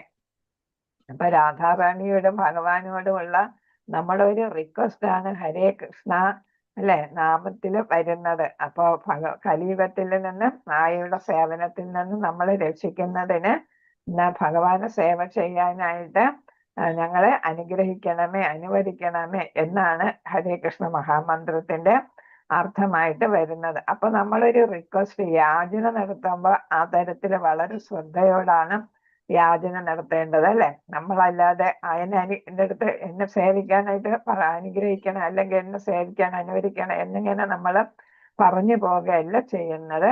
അപ്പൊ വളരെ കൃത്യതയോടെ, വളരെ ശ്രദ്ധയോടെ, വിശ്വാസത്തോടെ, വ്യക്തതയോടെ നമ്മൾ എന്ത് ചെയ്യുന്നു? ഹരേ കൃഷ്ണ മന്ത്രം ജപിക്കുമ്പോൾ രാധാറാണിയുടെയും ഭഗവാന്റെയും അനുവാദം നമ്മൾ ആവശ്യപ്പെടുകയാണ്. സേവിക്കാനായിട്ടുള്ള അവകാശം ആവശ്യപ്പെടുകയാണ്, അനുവാദം ആവശ്യപ്പെടുകയാണ്. കലിയുഗത്തിലെ മായയിൽ നിന്ന് മോചിതനാകുന്നതിന് വേണ്ടിയിട്ട്. സുബലദാസിനുള്ള എസ്.പിയുടെ കത്ത് 1969 ജൂലൈ 8. മഹാമന്ത്രം ഒരു അതീന്ദ്രിയ ശബ്ദ പ്രകമ്പനമായതിനാൽ മന്ത്രത്തിന്റെ അർത്ഥം ഒരാൾക്ക് അറിയാമോ ഇല്ലയോ എന്നത് പരിഗണിക്കാതെ തന്നെ അത് പ്രവർത്തിക്കാം. അപ്പൊ ഇതൊരു ഏതാണ് ശബ്ദമായിട്ടാണ് വരുന്നത് അല്ലേ? നമ്മൾ ഓങ്കാരം എന്ന് പറയുന്നത് ഭഗവാന്റെ ശബ്ദമാണ് അല്ലെ? പ്രണവ മന്ത്രമാണ് എന്ന് നമ്മൾ പറയുന്നു. അതുപോലെ തന്നെ ഏതാണ് ഹരേ കൃഷ്ണ എന്ന് പറയുമ്പോ അതെന്തായിട്ടാണ് പറയുന്നത്? ഭഗവാന്റെ അതീന്ദ്രിയമായിട്ടുള്ള ശബ്ദ പ്രകമ്പനമാണ്. നമ്മളൊരു അതീന്ദ്രിയ തലത്തിൽ, അതായത് ഭൗതികയിൽ നിന്ന് അകന്ന് ഉയർന്ന തലത്തിലെത്തിയിട്ട് നമ്മൾ ഒരു അതീന്ദ്രിയ തലത്തിൽ, ഇന്ദ്രിയങ്ങൾക്ക് അതീതമായിട്ടുള്ള ഒരു തലത്തിലെത്തിയാണ് നമ്മളിത് പറയുന്നത് എന്നാണ്. അങ്ങനെയാണ് പറയേണ്ടത് എന്നാണ് പറയുന്നത്. അപ്പൊ എന്താണ്? ഹരേ കൃഷ്ണ ഒരു ശബ്ദ പ്രകമ്പനമാണ്. അപ്പൊ ഹരേ കൃഷ്ണ കൃഷ്ണ കൃഷ്ണ ഹരേ ഹരേ എന്ന് പറയുമ്പോ അതിനൊരു എന്താണ്? ഒരു താളമുണ്ട്, പിന്നെ ഒരു എടുപ്പുണ്ട്, ഒരു ഗാംഭീര്യതയുണ്ട് അല്ലെ? അപ്പൊ അങ്ങനെയല്ല നമ്മൾ താളത്തോടു കൂടി കൂടെ പറയുമ്പോ അല്ലെ, നമ്മൾ ക്ഷേത്രത്തിൽ നമ്മൾ അറിയാതെ നൃത്തം ചെയ്യും അല്ലെ? ഇവിടെ പോയവരെല്ലാം നൃത്തം അറിയാതെ പോയവരെല്ലാം നൃത്തം ചെയ്തു അല്ലെ? അല്ലെ? ഇവിടെ പോയ മാതാജിമാരൊക്കെ അവിടെ നൃത്തം ചെയ്തില്ലേ? അപ്പൊ എന്താണ്? അവിടെ ഒരു താളാത്മകമായിട്ട് കേൾക്കുമ്പോ നമ്മൾ അറിയാതെ തന്നെ നൃത്തം ചെയ്തു പോകും അല്ലെ? അപ്പൊ അതിനെന്താണ്? അതൊരു ശബ്ദ പ്രകമ്പനമാണ് എന്നാണ്. അപ്പൊ അതിനൊരു ഭയങ്കര ശക്തിയുണ്ട് അല്ലെ? നാമത്തിനൊരു ശക്തിയുണ്ട്. അപ്പൊ അതെല്ലാവരും കൂടെ ചേർന്ന് താളത്തോടെ പറയുമ്പോ, താളത്തോടെ നമ്മൾ അത് ജപിക്കുമ്പോ അതിന് നമ്മുടെ ഉള്ളിൽ തന്നെ എന്താണ്? ഹൃദയത്തെ പരിശുദ്ധീകരിക്കാനായിട്ട് അല്ലെ? നമ്മൾ വേറെ എല്ലാം മറന്ന്, ഭൗതികമായിട്ടുള്ളതെല്ലാം മറന്ന് നമ്മൾ അതിൽ ലയിക്കുകയാണ് ചെയ്യുന്നത്. അങ്ങനെ ലയിക്കാനായിട്ട് ഈ അതീന്ദ്രിയ ശബ്ദത്തിന് സാധിക്കും എന്നാണ് പറയുന്നത്. അപ്പം മന്ത്രത്തിന്റെ അർത്ഥം മനസ്സിലാക്കിയില്ലെങ്കിലും നമ്മൾ എന്ത് ചെയ്യുക? ഇത് ചൊല്ലുക. നമ്മൾ അവിടെ ആരതിക്ക് പിന്നെ പ്രഭുപാദരുടെ ആരതിക്കുള്ള ചൊല്ലുന്ന പ്രണാമ മന്ത്രങ്ങൾ പലർക്കും അറിഞ്ഞുകൂടായിരിക്കും അല്ലെ?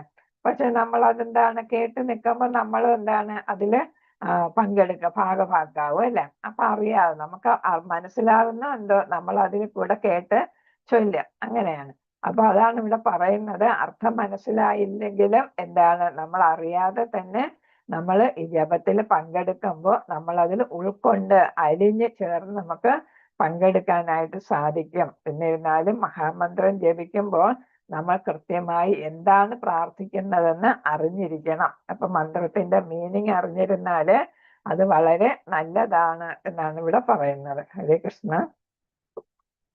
പ്രാർത്ഥനാപരമായ മാനസികാവസ്ഥ അടുത്ത പ്രധാനപ്പെട്ട പോയിന്റ് പറയുന്നതാണ്. ഹരേ കൃഷ്ണ മഹാമന്ത്രം ഒരു പ്രാർത്ഥനയായതിനാൽ മന്ത്രത്തിന്റെ അർത്ഥം പൂർണ്ണമായി മനസ്സിലാക്കി പ്രാർത്ഥനാപരമായ മാനസികാവസ്ഥയിൽ ജപിക്കണം. അപ്പൊ നമ്മളൊരു പ്രാർത്ഥന പോലെയാണ് ഏത് ജപിക്കേണ്ടത്? മഹാമന്ത്രം ജപിക്കേണ്ടത്. അതിന് നമ്മൾ എന്തും കൂടെ മനസ്സിലാക്കണമെന്നാണ്, അർത്ഥവും കൂടെ മനസ്സിലാക്കിയിട്ട് ജപിക്കുകയാണ് അതുകൊണ്ട് നല്ലത് എന്നാണ് ഇവിടെ പറയുന്നത്. അർത്ഥം മനസ്സിലാക്കി ജപിച്ചാൽ അത്രയും ഗുണം കിട്ടും എന്നാണ്.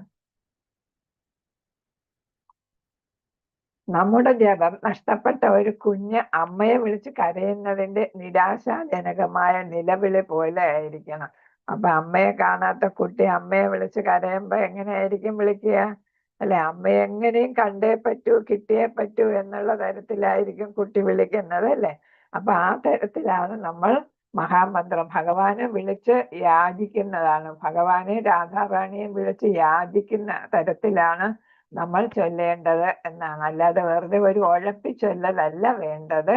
ഭഗവാനോടും രാധാറാണിയോട് യാചിക്കുന്ന തരത്തില് നമ്മൾ ചൊല്ലുക, വിളിക്കുക, പ്രാർത്ഥിക്കുക എന്നാണ്. അപ്പൊ നമ്മുടെ വിളി കേൾക്കും ഭഗവാൻ എന്നാണ്. നിസ്സഹായതയും കൃഷ്ണന്റെ പൂർണ്ണമായും ആശ്രയിക്കുന്ന അതുമായ മാനസിക അവസ്ഥയിലായിരിക്കണം നമ്മൾ നാമം ജപിക്കേണ്ടത്. നമ്മളൊരു നിസ്സഹായ അവസ്ഥയിലാണ് ഭഗവാനെ എന്നെ ഈ മായയിൽ നിന്ന് രക്ഷിക്കണേ, ഞാൻ അങ്ങയുടെ സേവനത്തിൽ ഏർപ്പെടാൻ എന്നെ അനുഗ്രഹിക്കണേ, എനിക്ക് അനുവാദം തരണമേ എന്ന് രാധാറാണിയോടും ഭഗവാനോടും യാചിക്കുമ്പോ നമ്മുടെ ഒരു നിസ്സഹായ അവസ്ഥയാണല്ലേ. കൃഷ്ണനെ പൂർണ്ണമായും നമ്മൾ ആശ്രയിക്കുന്ന ഒരു മാനസികാവസ്ഥയാണ്. അപ്പൊ നമ്മൾ 4 കാര്യങ്ങൾക്ക് വേണ്ടിയിട്ട് നമ്മൾ ഭഗവാനെ പ്രാർത്ഥിക്കുമെന്ന് പറഞ്ഞാൽ ആരൊക്കെ അർത്ഥത്തിന് വേണ്ടിയിട്ട്, പിന്നെ ഏതാണ് അർത്ഥത്തിന് വേണ്ടിയിട്ട്, പിന്നെ ഏതാണ് പറഞ്ഞത് ദുഃഖിത, പിന്നെ ആരാണ് ദുഃഖിതര്, അർത്ഥത്തിന് വേണ്ടിയിട്ടുള്ളവര്, ജ്ഞാനി, ജിജ്ഞാസു അല്ലേ. അപ്പൊ ജിജ്ഞാസു 4 കൂട്ടര്. അപ്പൊ ദുഃഖിതരായിട്ടുള്ളവര് പ്രാർത്ഥിക്കും. പിന്നെ കൂടുതൽ ധനം ആഗ്രഹിക്കുന്നവര്, കൂടുതൽ ധനം എന്ന് വെച്ചാൽ നമുക്കിപ്പോ ഒരു കിടപ്പാടം ഇല്ല, അപ്പൊ അങ്ങനെയാണോ എനിക്കൊരു കിടപ്പാടം കിട്ടണേ എന്നൊക്കെ പറഞ്ഞിട്ടല്ലേ പ്രാർത്ഥിക്കും. ദുഃഖത്തിൽ എന്ന് പറയുമ്പോൾ നമുക്ക് എന്താണ് പഠനമുണ്ട്, പക്ഷെ അതിനനുസരിച്ച് നമുക്ക് ജോലിയൊന്നും കിട്ടിയിട്ടില്ല, അപ്പൊ എനിക്ക് നല്ലൊരു ജോലി തരണേ എന്നൊക്കെ പറഞ്ഞ് നമ്മൾ പ്രാർത്ഥിക്കുക അല്ല. അപ്പൊ ഗജേന്ദ്രനും അതേപോലെ തന്നെ ധനത്തിന് വേണ്ടിയിട്ട് ധ്രുവ മഹാരാജാവും പിന്നെ ഈ കുമാരന്മാരും, പിന്നെ അങ്ങനെ എല്ലാവരും പ്രാർത്ഥിച്ചത് ഓരോരോ കാരണത്തിനായിട്ടാണ്. അപ്പൊ അവരെ എല്ലാം സാന്ത്വനപ്പെടുത്താനായിട്ട് ഭഗവാൻ അനുഗ്രഹിക്കുകയാണ് ചെയ്തത്. അപ്പൊ അതൊക്കെ നാമജപത്തിന്റെ എങ്ങനെ നാമം ജപിച്ചു അല്ലെങ്കിൽ എങ്ങനെ ഭഗവാനെ വിളിച്ചു എന്നതിനനുസരിച്ചായിരിക്കും നമുക്ക് ഭഗവാൻ നമ്മളെ അനുഗ്രഹിക്കുക അല്ലെ. ഗജേന്ദ്രൻ ഒരു താമരപ്പൂ പറിച്ചെടുത്ത് വളരെ ദയനീയമായിട്ട് ഭഗവാനെ വിളിച്ചപ്പോൾ ഭഗവാന് എന്ത് ചെയ്തു, ഉടനെ തന്നെ ഗരുഡ വാഹനത്തിൽ പാഞ്ഞെത്തിയില്ല.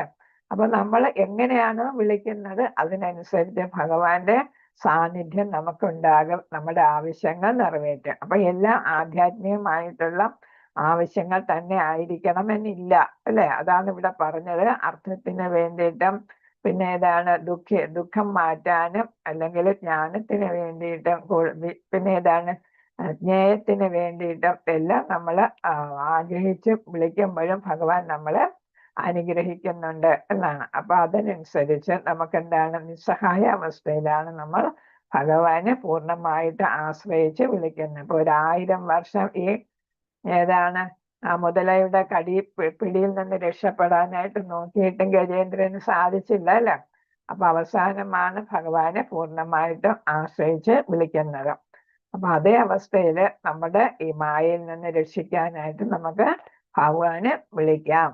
എങ്ങനെയായിരിക്കണം എന്നാ പറഞ്ഞത്? മാനസികാവസ്ഥ പ്രാർത്ഥനാപരമായിട്ടുള്ളതായിരിക്കണം. പിന്നെ അമ്മയെ നഷ്ടപ്പെട്ട കുഞ്ഞ് വിളിക്കുന്നത് പോലെ ആയിരിക്കണം.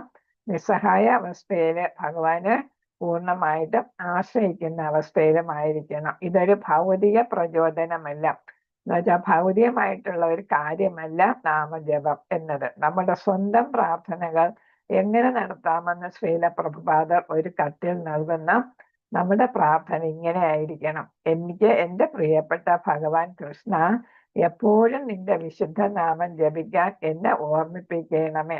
ദയവായി എന്നെ വിസ്മൃതിയിലേക്ക് തള്ളിവിടരുത് എന്നാണ്. അപ്പൊ നമ്മൾ ഭഗവാന്റെ അംശമാണല്ലേ. ഇവിടെ വരുമ്പോൾ നമ്മൾ ഭഗവാന്റെ അംശമാണ് എന്നുള്ള കാര്യമെല്ലാം നമ്മൾ മറന്നാണ് പ്രവർത്തിക്കുന്നത് അല്ലെ. നമുക്ക് കുറച്ച് സ്വാതന്ത്ര്യം ഭഗവാൻ തന്നിട്ടുണ്ട്. ആ സ്വാതന്ത്ര്യം നമ്മൾ അങ്ങേയറ്റം ദുർവിനിയോഗം ചെയ്താണ് നമ്മൾ ഇവിടെ കഴിയുന്നത്. അപ്പൊ ഭഗവാന് പൂർണ്ണമായിട്ടും മറന്നിട്ടാണ് നമ്മൾ ഇവിടെ ഭൗതികതയിൽ ലയിച്ചങ്ങനെ ജീവിക്കുകയാണ്. അപ്പൊ നമ്മൾ ഭഗവാനോട് പ്രാർത്ഥിക്കേണ്ടത് എന്തായിരിക്കണം? എൻ്റെ പ്രിയപ്പെട്ട ഭഗവാൻ കൃഷ്ണ, എപ്പോഴും നിന്റെ വിശുദ്ധ നാമം ജപിക്കാൻ എന്നെ ഓർമ്മിപ്പിക്കണമേ. നമ്മൾ ഓർത്ത് പറയേണ്ട കാര്യം ഭഗവാന്റെ അടുത്ത് പറയാണ്, എന്നെ ഓർമ്മിപ്പിക്കണമേ എന്നാണ് അല്ലെ. അപ്പൊ ഭഗവാൻ നമ്മള് ഭഗവാന്റെ നാമം ജപിക്കാനായിട്ട് നമ്മളെ അനുഗ്രഹിക്കണമേ. ദയവായി എന്നെ വിസ്മൃതിയിലേക്ക് മറവിയിലേക്ക് തള്ളരുത്. അപ്പൊ ഒരു കത്തിൽ അതാണ് പറഞ്ഞിരിക്കുന്നത്. എന്താണെങ്കിലും ഭഗവാന് വളരെ സ്നേഹത്തോടെ ഭഗവാനെ ആശ്രയിച്ച് കഴിയുന്ന ആളായിട്ട് നമ്മൾ ഭഗവാനോട് പ്രാർത്ഥിക്കുക എന്നാണ്. നീ എന്നെ നരകത്തിലേക്ക് അയച്ചാലും ഞാൻ എപ്പോഴും ഹരേ കൃഷ്ണ മഹാമന്ത്രം ജപിക്കുന്നിടത്തോളം കാലം അത് പ്രശ്നമല്ല. അപ്പൊ ഇവിടെ ശുദ്ധ ഭക്തർ എന്ന് പറയുന്നത് മുക്തി പോലും ആഗ്രഹിക്കാത്തവരാണ്. 5 തരം മുക്തി ഉണ്ടല്ലോ, ആ മുക്തി പോലും ആഗ്രഹിക്കാത്തവരാണ്. സായുജ്യ, സാരൂപ്യ, സാലോക്യം, പിന്നെ സാഷ്ടി, സാമീപ്യം അല്ലെ, അങ്ങനെയുള്ള 5 മുക്തിയുണ്ട്. ആ 5 മുക്തികളിൽ ഒന്ന് പോലും ആഗ്രഹിക്കാത്തവരാണ് ശുദ്ധ ഭക്തർ എന്ന് പറയുന്നത്. അപ്പൊ അങ്ങനെ എന്താണ്, എന്നെ നരകത്തിൽ അയച്ചാലും എനിക്ക് അവിടെ ഭഗവാന്റെ നാമം ഉച്ചരിക്കാനായിട്ട് സാധിച്ചാൽ ഞാൻ വളരെ സന്തോഷവാനായിരിക്കും. ആരും നരകത്തിൽ പോകാൻ ആഗ്രഹിക്കത്തില്ല അല്ലെ. അപ്പൊ ഇവിടെ പറയുന്ന ശുദ്ധ ഭക്തൻ അങ്ങനെയാണ് എന്താണ് പ്രാർത്ഥിക്കുന്നതെന്നാണ് പറയുന്നത്. ഹരേ കൃഷ്ണ. നമ്മുടെ ഭക്തിമാർഗത്തിൽ പ്രചോദിതമല്ലാത്ത, തടസ്സമില്ലാത്ത ശുദ്ധമായ ഭക്തിപൂർവകമായ ഭഗവത് സേവനം എന്ന ലക്ഷ്യത്തിലേക്ക് മുന്നേറുവാൻ നാം പരിശീലിക്കപ്പെട്ടിരിക്കുന്നു. അപ്പൊ നമ്മളെ ഭക്തിമാർഗം എന്ന് പറയുന്ന സാധനയാണ് അല്ലെ. സാധനയാണ് ഭക്തിമാർഗത്തിലെ പ്രധാനമായിട്ടുള്ള സാധനയാണ് എന്ന് വെച്ചാൽ നമ്മൾ പ്രാക്ടീസ് ചെയ്യുക അല്ലെ. അപ്പൊ നാമം ജപിക്കാൻ, പ്രത്യേകിച്ച് നാമം ജപം നമ്മൾ എന്ത് ചെയ്യുക, ഒരു സ്ഥിരം ചെയ്യുന്ന ഒരു കാര്യമായിട്ട് എടുക്കുക. അത് മറ്റുള്ളവർ പ്രചോദിപ്പിച്ചല്ല ചെയ്യേണ്ടത്, നമ്മൾ സ്വന്തം ഇഷ്ടത്താലാണ് ചെയ്യേണ്ടത്. അല്ല ആരെങ്കിലും നാമം ജപിക്കുമെന്ന് പറഞ്ഞല്ല നമ്മൾ നാമം ജപിക്കുന്നത്. നമ്മുടെ രാവിലെ എണീറ്റാലും നമ്മുടെ ആദ്യത്തെ ഇതെന്താണ്, മാല കയ്യിലെടുക്കുക, ജപിക്കുക എന്ന തരത്തിൽ നമ്മൾ സ്വയം ചെയ്യുന്നതായിരിക്കണം. അതാണ് ഭഗവാനോടുള്ള ഇഷ്ടം എന്ന് പറയുന്നത് അല്ല. താല്പര്യത്തോടെ ഉത്സാഹത്തോടെ ചെയ്യുന്നത്. അപ്പൊ തടസ്സമില്ലാതെ നമ്മൾ അത് ചെയ്യണം. ശുദ്ധമായ ഭക്തിപൂർവകമായ ഭഗവത് സേവനം എന്ന ലക്ഷ്യത്തിലേക്ക് നമ്മൾ എന്ത് ചെയ്തു, പരിശീലനം സിദ്ധിച്ചവരായിട്ട് മാറും. അതിനാൽ നമ്മുടെ ജപത്തിലൂടെ ഇന്ദ്രിയ അനുഭൂതിക്കുള്ള ഭൗതിക നേട്ടങ്ങളോ സൗകര്യങ്ങളോ നാം തേടരുത്. ഭഗവാനിൽ നിന്ന് അപേക്ഷിക്കാൻ കഴിയുന്ന ഒരേ ഒരു യഥാർത്ഥ അനുഗ്രഹം അവന്റെ സേവനവും എപ്പോഴും വിശുദ്ധ നാമം ജപിക്കാനുമുള്ള കഴിവും അവസരവും മാത്രമായിരിക്കണം. അപ്പൊ നമുക്ക് എന്താണ്, നമ്മളെ ഇന്ദ്രിയ അനുഭൂതിക്ക് വേണ്ടിയിട്ടുള്ള കാര്യങ്ങളൊന്നും അല്ല നമ്മൾ ഭഗവാനോട് യാചിക്കേണ്ടത് എന്നാണ്. അതൊക്കെ താനെ വന്നോളും. നമുക്ക് അതിന് താല്പര്യം ഉണ്ടെങ്കിലും നമുക്ക് ഇപ്പം നമുക്ക് കുറച്ച് പണം ആവശ്യമുണ്ട്, നമ്മൾ നേരിട്ട് ചോദിക്കണ്ട. പക്ഷെ നാമം ജപിക്കുന്നതിലൂടെ ഭഗവാൻ അറിയാം നമ്മുടെ ഉള്ളില് ആരായിട്ട് നിലകൊള്ളുന്നു, പരമാത്മാവായിട്ട് ഭഗവാൻ കൂടെ ഉണ്ടല്ലേ. ആത്മാവെന്ന് പറയുന്നത് ഭഗവാന്റെ അംശം കൂടെയാണ്. അപ്പൊ 2 തരത്തിലും ഭഗവാന് നമ്മ ഓരോരുത്തരെ അറിയാം. അപ്പൊ നമുക്ക് എന്താണ് ആവശ്യം എന്നുള്ളത് ഭഗവാൻ അറിയാം. ഇപ്പൊ നമുക്ക് ജീവിക്കാനായിട്ട് പണം ആവശ്യമുണ്ട്, അല്ലെങ്കിൽ നമ്മുടെ അസുഖങ്ങൾ മാറണം അല്ലെ, അതെല്ലാം ഭഗവാൻ അറിയാം. അപ്പൊ ഭഗവാൻ എന്താണ്, നമ്മൾ ചോദിക്കാതെ തന്നെ ഭഗവാൻ അതെല്ലാം നമുക്ക് തന്നുകൊള്ളാം. ആരായാലും നമ്മൾ ഭഗവാന്റെ ഭക്തനാകണം, ഭഗവാൻ സേവനം ചെയ്യുന്ന ആയിരിക്കണം, ഭഗവാന്റെ നാമം ജപിക്കുന്ന ആളായിരിക്കണം. അങ്ങനെ ഉള്ളവർ എന്ത് ചോദിക്കേണ്ട, സാമ്പത്തികമായിട്ടോ അങ്ങനെ ഭൗതികമായിട്ടുള്ള ഒരു കാര്യങ്ങളോ ആവശ്യപ്പെടേണ്ട കാര്യമില്ല. പകരം എന്താവശ്യപ്പെടുക, എപ്പോഴും ഭഗവാനെ സേവിക്കാനും നാമം ജപിക്കാനുമുള്ള അവിശുദ്ധ നാമം ജപിക്കാനുള്ള കഴിവും അവസരവും തരിക എന്ന് മാത്രം നമ്മൾ പ്രാർത്ഥിച്ചാൽ മതി. ബാക്കിയെല്ലാം താനെ വന്നുകൊള്ളും അല്ലെ. നമ്മുടെ ആവശ്യങ്ങളെല്ലാം താനെ നടന്നുകൊള്ളാം. അപ്പൊ ഭഗവാൻ എപ്പോഴും നമ്മുടെ യോഗക്ഷേമം അല്ലെ നോക്കുന്ന ആളാണ്. ഭഗവത്ഗീതയിൽ നമ്മൾ പഠിച്ചതാണ് അല്ലെ. അപ്പൊ നമ്മുടെ ക്ഷേമം എപ്പോഴും നോക്കുന്ന ആളാണ് ഭഗവാൻ. അതുകൊണ്ട് ഭഗവാൻ സമ്പത്തില്ലാത്തവർക്ക് സമ്പത്ത് കൊടുക്കും, ഉള്ള സമ്പത്തിനെ നിലനിർത്തുകയും എല്ലാം ഭഗവാൻ തന്നെ ചെയ്തു കൊള്ളും. നമ്മൾ അതിന് ശ്രദ്ധ കേന്ദ്രീകരിക്കേണ്ട, അതിന്റെ കാര്യമൊന്നും ഭഗവാനോട് പറയാൻ പോകണ്ട. പിന്നെ ഏത് മാത്രം ആവശ്യപ്പെട്ടാൽ മതി, നാമം ജപിക്കാനുള്ള കഴിവും അവസരവും ഭഗവാനെ സേവിക്കാനുള്ള എപ്പോഴും സന്ദർഭം കിട്ടിക്കൊണ്ടിരിക്കണം എന്നാണ് നമ്മൾ ആവശ്യപ്പെടേണ്ടത്. ഇപ്പൊ ധ്രുവ മഹാരാജാവും പ്രഹ്ലാദ മഹാരാജാവും എല്ലാവരും ആവശ്യപ്പെട്ടത് അത് തന്നെയായിരുന്നു, ഭഗവാനെ സേവിക്കാനുള്ള അവസരം എപ്പോഴും ലഭിക്കുക, ഭഗവാന്റെ നാമം ഉച്ചരിക്കാനായിട്ട് എപ്പോഴും സാധിക്കുക. പ്രഹ്ലാദ രാജൻ എന്താണ്, ഇത്രയും പീഡനം ഹിരണ്യകശിപിനാൽ നേരിട്ടപ്പോഴും ഭഗവാന്റെ നാമം ഉച്ചരിച്ചാണ് അതിൽ നിന്നെല്ലാം എന്താണ് രക്ഷിക്കപ്പെട്ടത് അല്ലെ. ഭഗവാന്റെ നാമത്തിന്റെ ശക്തി കൊണ്ടാണ് എല്ലാത്തിൽ നിന്നും രക്ഷപ്പെട്ട് വന്നത്. അപ്പോൾ എന്ത് പീഡനം വന്നാലും ഒരു കുലുക്കമില്ലാതെ ഭഗവാന്റെ നാമം ഉച്ചരിക്കുകയായിരുന്നു പ്രഹ്ലാദ മഹാരാജാവ് കുമാരനായിരുന്നപ്പോൾ ചെയ്തുകൊണ്ടിരുന്നത്. പിന്നീട് അത് തന്നെയാണ്. അപ്പൊ പിന്നെ നമ്മൾ വിനയത്തോടെ അടുത്ത ഘടന, നമ്മളിപ്പോ നാമം ജപിക്കുമ്പോൾ ഒരുപാട് കാര്യങ്ങളാണ് നമ്മളിവിടെ പഠിച്ചത് അല്ലെ. അടുത്ത് നമ്മൾ നാമം ജപിക്കുമ്പോൾ എന്താണ്, വിനയം ഉണ്ടായിരിക്കണം എന്നാണ് പറയുന്നത്. ചൈതന്യ ഭഗവാൻ തന്റെ ശിക്ഷാഷ്ടകത്തില് ഇഷ്ടായല്ല ഇക്ഷായാണ്. ശിക്ഷാഷ്ടക പ്രാർത്ഥനയിൽ പറയുന്നു, ഒരു പുൽക്കൊടിയേക്കാൾ തൃണാദപി സുനീതേന തരോരപി എന്താണ് ആ ചൊല്ലിക്കോളാം? ആർക്കറിയാം? ശിക്ഷാഷ്ടകം. ഞാൻ ചൊല്ലാത്ത ആ ചൊല്ലിക്കോളാം. തൃണാദപി സുനീത പ്രണാഗതി സുഞ്ചേന തരോരതി സഹിഷ്ണുന അമാനിനോ മാനിതേന കീർത്തനീയ സദാഹരി. കീർത്തനീയ സദാഹരി. നമുക്ക് എല്ലാവർക്കും അറിയുന്നതാണ് അല്ലെ ശിക്ഷാഷ്ടകം. നമ്മളെല്ലാം കേൾക്കുകയും ചൊല്ലുകയൊക്കെ ചെയ്യുന്നത്. കൃഷ്ണ, അപ്പൊ നമുക്ക് എന്താണ് വിനയം ഇല്ലെങ്കിൽ നമുക്ക് പറ്റത്തില്ല എന്നാണ്. അപ്പൊ ഇതിൽ പറയുന്ന ഒരു പുൽക്കൊടിയേക്കാൾ ഞാൻ താഴ്ന്നവനാണ്. പുൽക്കൊടിയുടെ പ്രത്യേകത എന്താണ്? നമ്മൾ നടന്നു പോകുമ്പോ അതിനെല്ലാം ചവിട്ടി മെതിച്ചു കൊണ്ടുപോകും അല്ലെ. ചവിട്ടി മെതിച്ചു പോയാലും പുൽക്കൊടി എന്ത് ചെയ്യും? വീണ്ടും എഴുന്നേറ്റ് നിൽക്കുക അടുത്ത ആളിനും ചവിട്ടുന്നതിന് വേണ്ടിയിട്ടല്ലേ. അപ്പൊ അതിനറിയാം അടുത്ത് ഉടനെ ചവിട്ട് കിട്ടുമെന്നുള്ള അറിയാം. എന്നാലും അതെന്ത് ചെയ്യും? എഴുന്നേൽക്കാം നിൽക്കാം. അപ്പൊ അടുത്ത ആളും അതിനെ ചവിട്ടി മെതിച്ചു പോകുക. അങ്ങനെ എല്ലാവരും അതിനെ ചവിട്ടി മെതിച്ചു പോയാലും അതിനൊരു പരാതിയില്ല, അത് വീണ്ടും എഴുന്നു നിൽക്കാം എന്നാണ്. അതേപോലെ നമ്മൾ വൃക്ഷവുമായിട്ടും താരതമ്യം ചെയ്യാറുണ്ട്. വൃക്ഷം എന്താണ്?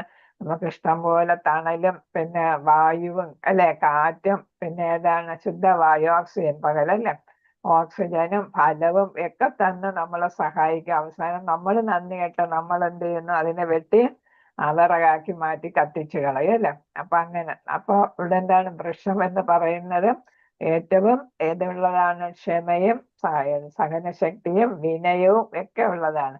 അപ്പൊ ഫലം വരുമ്പോ കൊമ്പുകളെല്ലാം കൊണ്ട് താഴോട്ട് ചായും അല്ലെ. അപ്പം ഫ്രൂട്ട്സ് കൂടുതൽ വരുമ്പോ അതിന്റെ വിനയം കൂടുന്നു എന്നാണ് അത് പറയുന്നത്. അതിനെ ആചാര്യന്മാർ പറയുന്നത് അത്രയും വിനയം അതിന് കൂടുന്നു എന്നാണ്.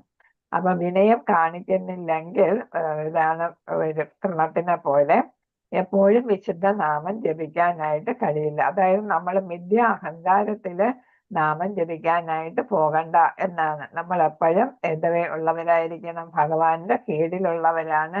ഞാൻ ഉറുമ്പിനേക്കാൾ താണതാണ് എന്ന് നമ്മൾ പറയല്ലേ. ഉറുമ്പാണ് നമുക്ക് കാണുന്നതിൽ ഏറ്റവും ചെറുതായിട്ട് വരുന്നത്. ബ്രഹ്മസംഹിതയിലെ ഇന്ദുകോപം എന്ന് പറഞ്ഞ് കാണാൻ പറ്റാത്ത ഒരു ജീവിയാണ് ഏറ്റവും ചെറിയ ജീവി എന്ന് പറയുന്നു. അപ്പൊ എന്താണെങ്കിലും അതിനേക്കാൾ താണതാണ് ഞാൻ എന്നുള്ള രീതിയിലായിരിക്കണം നമ്മൾ ഭഗവാനോട് പ്രാർത്ഥിക്കേണ്ടത്. അപ്പൊ അത്രയ്ക്ക് വിനയത്തോടെ വേണം പ്രാർത്ഥിക്കാം. ഭക്തിയിൽ ഒരാളുടെ പുരോഗതിയുടെ ഘട്ടത്തിൽ വിനയം സ്വാഭാവികമായും സ്വയമേവയും വരുന്നുണ്ടെങ്കിലും നമ്മുടെ പെരുമാറ്റത്തിലും എല്ലാ കാര്യങ്ങളിലും പ്രത്യേകിച്ച് ഭക്തരുമായി വിനയം പുലർത്താൻ ബോധപൂർവം ശ്രമിക്കണം. അപ്പൊ നമ്മൾ ഭക്തിയിൽ ഉയരുമ്പോൾ നമ്മളൊന്നുമല്ല എന്ന് നമുക്ക് മനസ്സിലാവും. എല്ലാം ഭഗവാന്റെ ഒരു കളിയാണ്, നമ്മൾ വെറും ഒരു ഉപകരണം മാത്രമാണ് എന്നൊക്കെ നമുക്ക് മനസ്സിലാകും.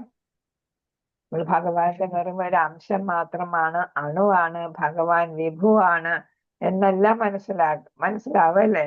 അപ്പൊ എന്താണ്? നമ്മൾ ഇന്ന് ഉള്ള നമ്മൾ നാളെ ചിലപ്പോ കണ്ടെന്ന് വരത്തില്ല.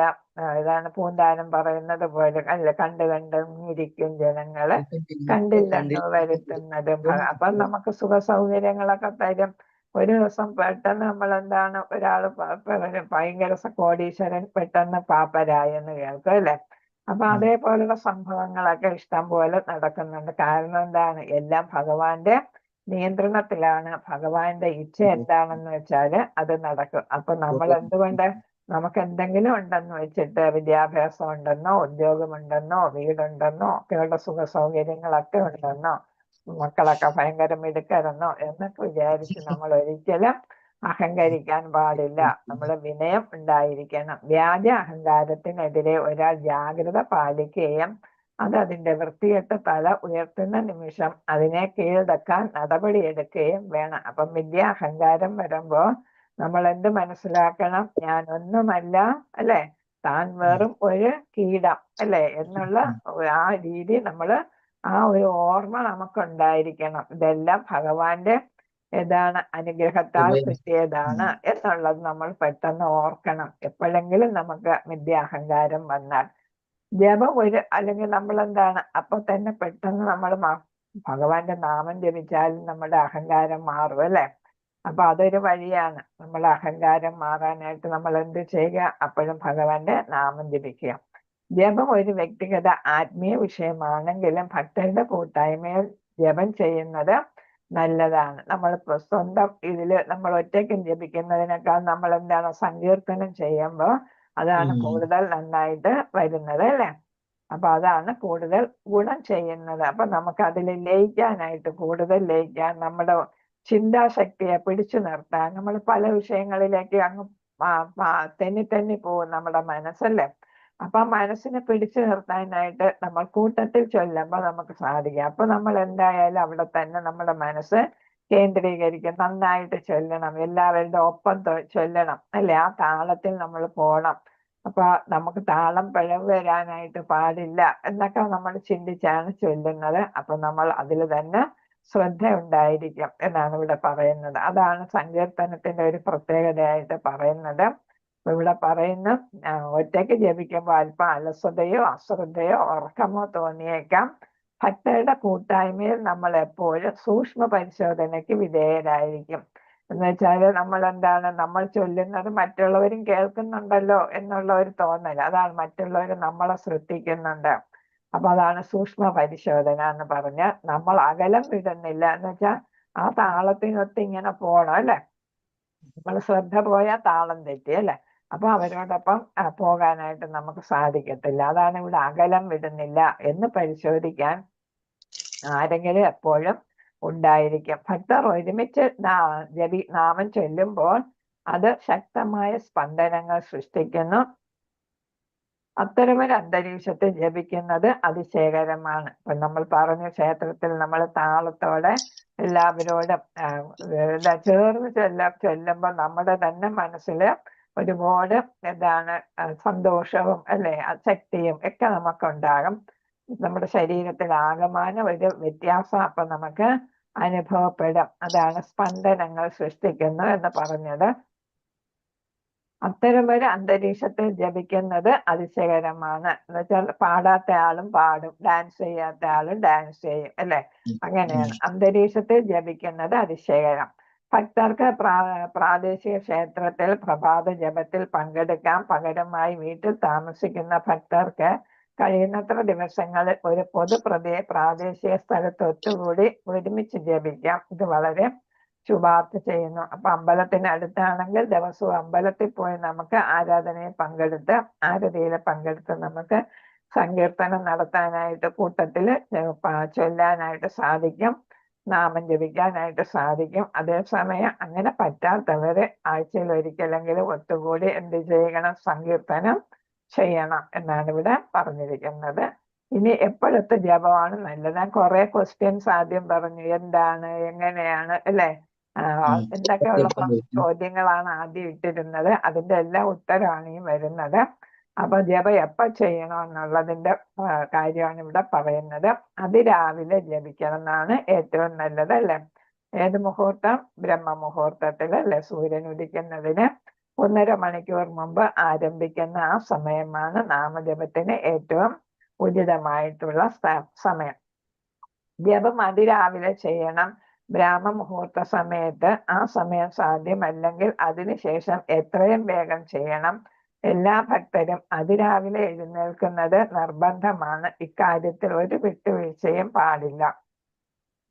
പ്രഭാത ജപത്തിന് ഒരു നിശ്ചയ സമയം ഉണ്ടായിരിക്കുന്നത് അഭികാമ്യമാണ്. അപ്പോൾ ഒരു നിശ്ചയ സമയത്ത് നമ്മൾ ജപിക്കാനായിട്ട് മാറ്റിവെച്ച നിശ്ചയ സമയം രാവിലെ നിശ്ചയ സമയത്ത് തന്നെ ഇത്ര സമയം നാമജപത്തിന് എന്ന് മാറ്റിവെക്കുന്നതാണ് ഏറ്റവും ഉചിതമായിട്ടുള്ളത്. സാധന ഭക്തിയുടെ ഒരു പ്രധാന ഘടകമാണ് സമയ ക്രമീകരണം. അപ്പൊ നമ്മൾ ഓരോന്ന് പ്രാക്ടീസ് ചെയ്യുമ്പോൾ അതിലെ സമയം ഒരു പ്രധാന ഘടകമാണ്. എപ്പോഴാണ് നമ്മൾ നാമം ചെല്ലേണ്ടത് എന്നത് നമ്മൾ അറിയണം. ഓരോ കാര്യങ്ങൾ നമ്മൾ വീട്ടിൽ ആരതി ചെയ്യുന്നുണ്ടെങ്കിൽ എപ്പോഴാരതി ചെയ്യണം, അതിന് സമയം എടുക്കുന്ന ഒരു കാര്യമാണ് അല്ലെ. മംഗളാരതി നമുക്ക് അവിടെ തന്നെ 4:30 തുടങ്ങി 5:15 വരെ ഉണ്ട് അല്ലെ. അപ്പൊ അത് കഴിഞ്ഞിട്ട് പിന്നെ കുറച്ച് സമയം കഴിഞ്ഞ് 7:30 എന്ത് ചെയ്യുന്നത്, ദർശന ആരതി ചെയ്യുന്ന, പിന്നെ ഗുരു ആരതിയുണ്ട്. അപ്പൊ ഇതെല്ലാം സമയം എടുക്കുന്നതാണ് അല്ലെ. അപ്പൊ നമ്മൾ വീട്ടിൽ ചെയ്യുമ്പോഴും നമ്മൾ അതിന് സമയം കണ്ടുവെക്കണം. ഇപ്പൊ ഏകദേശം എന്നെ സംബന്ധിച്ച് ഒരുക്കവും എല്ലാം ആയിട്ട് വരുമ്പോ 2 മണിക്കൂർ തന്നെ പൂജയ്ക്ക് പോകും. രാവിലെ 2 മണിക്കൂർ എടുക്കും നമ്മള് പൂജാ സാമഗ്രികളെല്ലാം ഒരുക്കി പൂജകൾ ചെയ്ത് വരുമ്പോ. എന്താണ് മംഗളാരതി ചെയ്യും. പിന്നെ നമ്മൾ നരസിംഹാരതി ചെയ്യും, തുളസി ആരതി ചെയ്യും. പിന്നെ എന്താണ് ശിക്ഷാഷ്ടകം ചൊല്ലും, നാമാപരാധം ചൊല്ലും, അല്ലെ? പിന്നെ ഗുരുപൂജ ചെയ്യും. അങ്ങനെയൊക്കെ ചെയ്തു വരുമ്പോ പിന്നെ ഭഗവാന് പാല് നിവേദിക്കും രാവിലെ.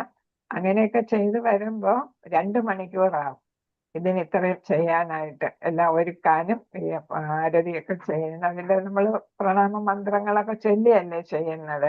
അപ്പൊ വെറുതെ ചെയ്യാൻ പറ്റില്ലല്ലോ. പിന്നെ അതിന്റെ നടപടിക്രമം അനുസരിച്ച് നമ്മൾ ചെയ്യണം, അല്ലേ? അപ്പം ധൂപം കാണിക്കല്, വിളക്ക് കാണിക്കല്, പിന്നെ ഭഗവാനെ കുളിപ്പിക്കല്, പിന്നെ തുടയ്ക്കല്, അല്ലെ? പുഷ്പാർച്ചന, പിന്നെ ഏതാ ചെയ്യുന്നത്? ആലവട്ടം, വെഞ്ചാമരം, അതൊക്കെ അങ്ങനെ ഓരോന്ന് ചെയ്ത് വരുമ്പോ സമയം 2 മണിക്കൂർ എടുക്കും. അപ്പൊ നമ്മൾ അത് കാരണം നമ്മൾ അതൊക്കെ ഒരു സമയ ക്രമീകരണം വേണം. പിന്നെ 2 മണിക്കൂർ നമുക്ക് 1.5-2 മണിക്കൂർ നാമജപത്തിന് വേണ്ടി വരും, അല്ലേ? അപ്പോ അതെല്ലാം നമ്മൾ സമയ ക്രമീകരണം ഉണ്ടായിരിക്കണം എന്നാണ്. വീട്ടിൽ നിന്ന് ജോലിക്ക് പോകുന്നതിന് മുമ്പ് കുറഞ്ഞത് 10 മുതൽ 12 റൗണ്ടുകളെങ്കിലും പൂർത്തിയാക്കാൻ ശ്രമിക്കണം. രാവിലെ 10 മണിക്ക് മുമ്പ് കുറഞ്ഞത് 8 റൗണ്ടുകളെങ്കിലും പൂർത്തിയാക്കുന്നത് നല്ലതാണ്. എന്നിരുന്നാലും എത്ര കൂടുതൽ ജപിക്കുന്നവോ അത്രയും നല്ലത്. അപ്പം 16 മാല ജപിക്കുന്നവര് ജോലിക്ക് പോകും മുമ്പേ 10 മാലയെങ്കിലും ജപിക്കാനായിട്ടാണ് പറയുന്നത്, അല്ലേ? എന്നിട്ട് എന്താണ് 10 മണിക്ക് മുമ്പ് കുറഞ്ഞത് 8 റൗണ്ട്. അപ്പൊ അങ്ങനെ നമ്മള് എന്താണ് 16 മാല എപ്പോ ജപിച്ച് തീരണം? 11 മണിക്ക് മുമ്പ് ജപിച്ചെങ്കിലും തീരണം എന്നാണ് പറയുന്നത്. രാവിലെ 11 മണിക്ക് മുമ്പെങ്കിലും ജപിച്ച് തീരുന്നത് നല്ലതാണ് എന്നാണ്. ഇപ്പൊ ബസ്സിലൊക്കെ യാത്ര ചെയ്യുന്നവര് മാലയും കൂടെ കയ്യിലെടുത്ത ബസ്സിൽ ഇരുന്ന് യാത്ര ചെയ്യുമ്പോൾ നാമം ജപിക്കാനായിട്ട് സാധിക്കും. അങ്ങനെ നമുക്ക് 16 മാല ജപിച്ച് തീർക്കാനായിട്ട് സാധിക്കും. ഉച്ചത്തിൽ ജപിക്കണം എന്നുള്ളതാണ് അടുത്ത കാര്യം. ജപം സ്വയം മൃദുവായി അല്ലെങ്കിൽ ഉച്ചത്തിൽ ചെയ്യാം.